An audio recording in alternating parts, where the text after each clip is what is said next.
Gas, energy pack, इसमें अच्छा खासा जोश देखने को मिला। उसके बाद सेकेंड हाफ में हमने रिकवरी देखने को मिली हमें आईटी पैक में। गौरतलब है कि कल क्योंकि यूएस मार्केट्स में नैस्डैक, ज़्यादातर मेजर नैस्डैक पे जो फॉल आया था वो टेक्नोलॉजी शेयर में बनी गिरावट की वजह से था। सुबह आज मॉर्निंग ट्रेड में हम एक दबाव के साथ ज़रूर खुले थे, लेकिन शानदार रिकवरी दिखाई सेंसेक्स और निफ्टी दोनों ने ही, और सबसे ज़्यादा रिकवरी दिखाई आईटी पैक ने। सुबह लाल निशान में पूरा पैक था, लेकिन शाम होते होते ये पैक पॉजिटिव स्ट्रेंथ में था। इनफैक्ट लीडरशिप भी शुरुआत की आईटी पैक ने। इसके अलावा हमें बैंकिंग स्पेस से अच्छी खासी रिकवरी देखने को मिली। इंडसइंड बैंक में पिछले आधे घंटे में स्टॉक ने अच्छी छलांग लगाई और उसके बाद 4.5% तेजी के साथ इंडसइंड बैंक बंद हुआ है। टेलीकॉम स्पेस से क्योंकि भारतीय एयरटेल का राइट्स इशू, उसके चलते आज 2.5% की तेजी भारतीय एयरटेल में देखने को मिली। रिलायंस ने बहुत बड़ा सपोर्ट दिया बाजार को। तमाम एक्शन बताने के लिए हमारे साथ हमारी मार्केट रिसर्चर पूजा त्रिपाठी बनी हुई है। पूजा, बताएं क्या कुछ एक्शन देखने को मिला, कौन से सेक्टर आज फोकस पे आपने ट्रैक करे?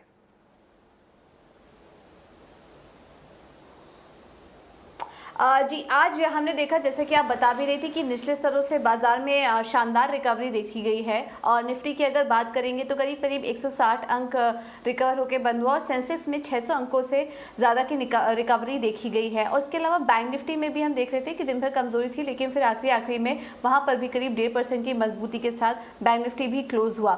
आज तेल और गैस शेयरों में और एनर्जी और IT जो पैक थे उनमें काफ़ी मजबूती देखी गई। वहीं रियल्टी और फार्मा शेयरों में दिन भर दबाव में कमजोरी, आज दबाव में इन्होंने कारोबार किया है। अगर टॉप निफ्टी गेनर्स की बात करेंगे तो आज ONGC में शानदार मजबूती देखी गई, करीब 10% की मजबूती आज ONGC में देखी गई थी। इसके अलावा इंडसइंड बैंक भी आज ऊपर थे। आज इनके जो Q2 के आंकड़े जारी किए थे वो काफ़ी अच्छे लग रहे थे। इसके चलते आज प्राइवेट बैंकों में अच्छी तेजी थी और इंडसइंड बैंक उसको लीड कर रहा था। इसके अलावा कोल इंडिया में अच्छी तेजी थी और IOC में भी आज शानदार तेजी देखने को मिली है। लूजिंग साइड पे बात करेंगे तो आज सिप्ला कमजोर था, निफ्टी का टॉप लूजर। उसके बाद हिंडाल्को, श्री सीमेंट और सन फार्मा निफ्टी लूजर में टॉप जो स्टॉक्स थे जहां पर कमजोरी दिखी गई उसमें दोनों फार्मा शेयर के ही नाम हैं। अब आते हैं मिड कैप स्पेस से, तो मिड कैप में आज पावर शेयरों में अच्छी मजबूती देखने को मिली है। इसमें पहले तो टाटा पावर और अदानी पावर, ये दो पावर स्टॉक्स थे जो कि टॉप गेनर थे आज। उसके अलावा आदित्य बिरला फैशन, आरती इंडस्ट्रीज, ये कुछ ऐसे स्टॉक्स थे जो कि मिड कैप में काफ़ी ज़्यादा एक्शन में आज देखे गए हैं। और मिड कैप लूजर्स पे अगर नज़र डालेंगे तो Oberoi Realty, ICICI Securities, Dalmia Bharat और भारत फोर्ज, ये कुछ ऐसे स्टॉक्स थे जहां पर कि आज काफ़ी ज़्यादा कमजोरी देखने को मिली है आज के सेशन में। इसके अलावा अगर हम देखें तो कुछ चुनिंदा प्राइवेट सेक्टर बैंक भी थे जहां पर कि अच्छी तेज़ी देखी गई थी। सरकारी बैंकों में भी आज मोमेंटम अच्छा था। इसमें अगर हम स्टॉक्स पर नज़र डालें तो PSU बैंकिंग से, निफ्टी बैंक से IndusInd bank, AU small finance bank, बंधन बैंक, फेडरल बैंक, ये कुछ ऐसे बैंक थे जहां पर कि शानदार तेज़ी देखने को मिली है। और आज अगर कुछ ऑटो स्पेस की बात करेंगे तो Ashok Leyland, Maruti Suzuki, Bajaj auto, Tata Motors, ये कुछ ऐसे स्टॉक थे ऑटो स्पेस में जो कि आज मजबूती के साथ कारोबार कर रहे थे। चलिए, बिल्कुल दो बड़े क्यूज हैं आईटी पैक के लिए, क्योंकि TCS की अर्निंग शुरू होनी है और साथ ही क्रेडिट पॉलिसी इसी हफ्ते आनी है। ये दो बड़ी वजह है जिसके कारण हम दोनों पैक्स में, दोनों आईटी और बैंकिंग दोनों पैक में एक अच्छी रिकवरी देखने को मिली। शुक्रिया पूजा इस जानकारी के लिए। और अब चले रुक करते कुछ और खबरों का। ET नाउ स्वदेश के लॉन्च पर पेट्रोलियम एवं शहरी विकास मंत्री हरदीप सिंह सूरी ने बधाई दी है। पूरे आइए सुनते हैं उन्होंने क्या कहा। ET नाउ स्वदेश जो नया चैनल लॉन्च किया जा रहा है उसको मेरी शुभकामनाएं। मुझे बहुत खुशी है कि एक नया डेवलपमेंट ओरिएंटेड, डेवलपमेंट फोकस का एक टीवी चैनल होगा and I have every confidence that the tradition this television group has established. आप सबको शुभकामनाएं भी।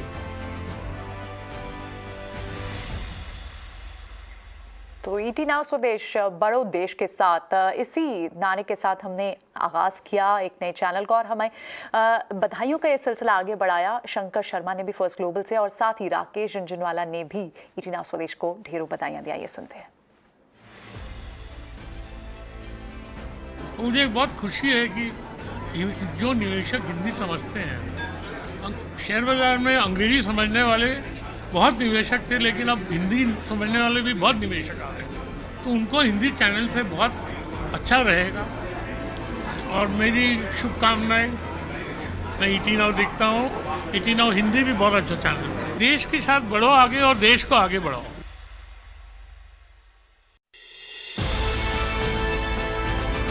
मेरी उम्मीद इस चैनल से ये है कि जो चीजें हम दूसरे चैनल पे देखते हैं उससे कुछ हटके करें, कुछ आउट ऑफ द बॉक्स पहलू दिखाएं हम लोगों को, दर्शकों को, और वो देखने के बाद उनको सिर्फ न्यूज ना मिले बट उनको व्यूज मिले, उनको एनालिसिस मिले, बिकॉज न्यूज तो आप कॉमन प्लेस मिलता है। उम्मीद ये होगी कि आप कुछ अलग करके दिखाएं जो कि आम चैनलों पे हमें नहीं।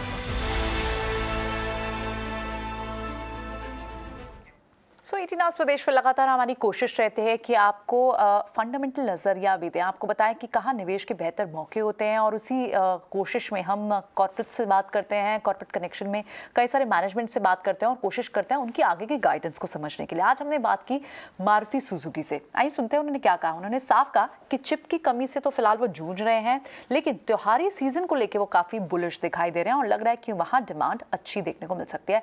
आइए सुने कंपनी के सीनियर ED शशांक श्रीवास्तव का क्या कहना था, चिप की कमी कब दूर होगी। हालांकि इस पर वो थोड़े डाउटफुल जरूर रहे। आइए सुनते हैं। अगर हम डिमांड साइड के पैरामीटर्स का जिक्र करें तो डिमांड साइड पैरामीटर्स जो इंक्वायरी लेवल है कंज्यूमर्स की तरफ से या जो बुकिंग्स हैं वो काफ़ी अच्छी है।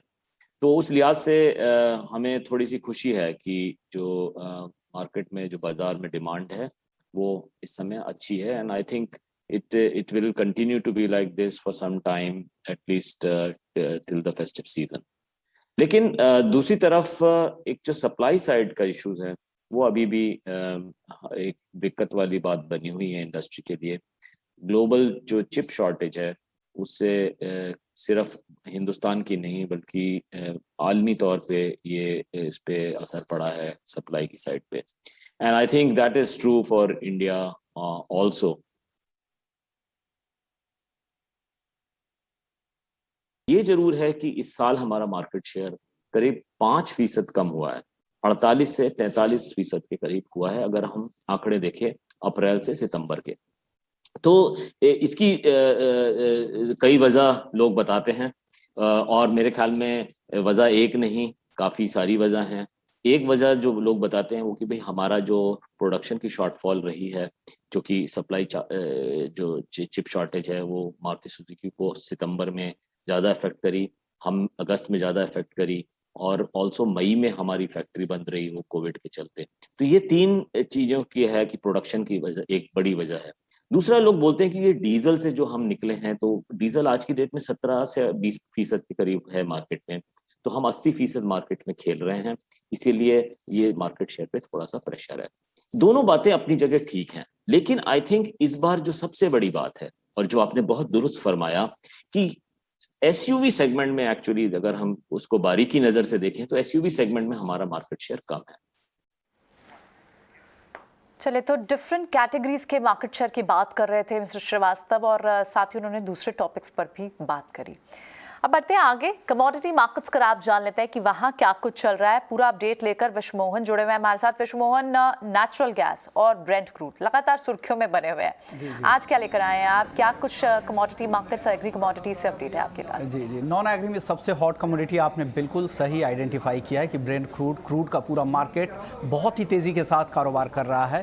$82 के आसपास ब्रेंट क्रूड का भाव पहुँच गया, जो 3 साल की ऊंचाई पर है। वहीं 7 साल के सबसे ऊपरी लेवल पे WTI क्रूड है, $78 के आसपास है, और 5,800 रुपये के ऊपर MCX क्रूड भी कारोबार कर रहा है। जिस तरह ओपेक और नॉन ओपेक की कल बैठक थी, उम्मीद थी कि 4 लाख बैरल का जो पुराना करार था उस करार से अब ज़्यादा उत्पादन ये यहाँ पर बढ़ाएंगे, लेकिन उत्पादन ज्यों की त्यों रखी गई है। और US, इंडिया जैसे कई कंट्रीज़ ने डिमांड कर रखा था कि हमारी मांग बढ़ रही है तो आपको उत्पादन और बढ़ाना चाहिए, लेकिन वो पुराने फैसले पर कायम रहे, उस वजह से क्रूड कीमतों को सपोर्ट मिल रहा है। और जिस तरह से प्री कोविड लेवल के आसपास डिमांड का लेवल पहुंच गया है क्रूड का, इससे भी क्रूड को फायदा मिला है। तो ये ज़बरदस्त तेज़ी का मोमेंटम, कल 4% की तेज़ी, आज 1% के आसपास की तेज़ी हम इंटरनेशनल मार्केट में देख रहे हैं। एनर्जी मार्केट में भी दूसरी तरफ अगर नेचुरल गैस की बात करें तो यहाँ भी आज भी तेज़ी है, करीब 1% की MCX पर और 2% के आसपास की हम कॉमेक्स नाइमेक्स पर भी नेचुरल गैस में तेज़ी देख रहे हैं। जिस तरह से सप्लाई कम हुए हैं, यूरोप और एशिया समेत सभी देशों में लगातार एनर्जी प्राइसेस बढ़ रहे हैं, उसका भी यहाँ पर सपोर्ट मिल रहा है। और लग रहा है कि विंटर में जब हम एंट्री करेंगे तब यहाँ पे सप्लाई कम रह सकती है, तो इसका फ़ायदा मिला है। बेस मेटल्स की आज बात करें तो बेस मेटल्स में आज कमोबेश दबाव भी है। कॉपर सबसे कमज़ोर दिख रहा है, जिंक लेड वगैरह में भी आधे % के आसपास की कमजोरी है। 710 के आसपास M6 पर कॉपर फिसल गया है। लेकिन एग्री मार्केट में आज ज़बरदस्त रफ्तार है। सबसे ज़्यादा तेज़ी है ग्वार सीड और ग्वार गम, जहां 4 से 5% की तेज़ी ग्वार गम में, 10,000 के ऊपर वापस से ग्वार गम का वायदा आ गया है। ग्वार सीड की बात करें तो 5,950 रुपये के ऊपर है, तो एक अच्छी तेज़ी दिखी है। कॉटन में लगातार तेज़ी बनी हुई है। ग्लोबल डिमांड इतनी ज़्यादा है कि आज MCX पर भी 2% के आसपास की तेज़ी है। MCX पर तो भाव करीब रिकॉर्ड ऊंचाई के आसपास है और इंटरनेशनल मार्केट में 9 साल की ऊंचाई पर कॉटन का भाव है। तो एग्री मार्केट के लिए काफ़ी अच्छा चल रहा है। क्रूड पाम तेल की बात करें तो मलेशिया में रिकॉर्ड स्तर के आसपास है। MCX पर 1% की तेज़ी है। सोयाबीन वगैरह सोया तेल यहाँ पर भी अब धीरे धीरे खरीदारी वापस से लौट रही है। तो पूरा का पूरा एग्री का मार्केट काफ़ी मजबूत नज़र आ रहा है, लेकिन नॉन एग्री का मार्केट आज अगर क्रूड और नेचुरल गैस को छोड़ दे तो कमज़ोर नज़र आ रहा है। जी प्रियंका। चलिए, शुक्रिया बिल्कुल इस पूरी जानकारी के लिए विश्व मोहन। तो ये है कमोडिटी बाजार का अपडेट। इसी के साथ मुझे दीजिए इजाज़त। फिलहाल वक्त एक छोटे से ब्रेक का है, लेकिन खबरों का सिलसिला ET स्वदेश पर लगातार जारी है, कहीं मच जाएगा।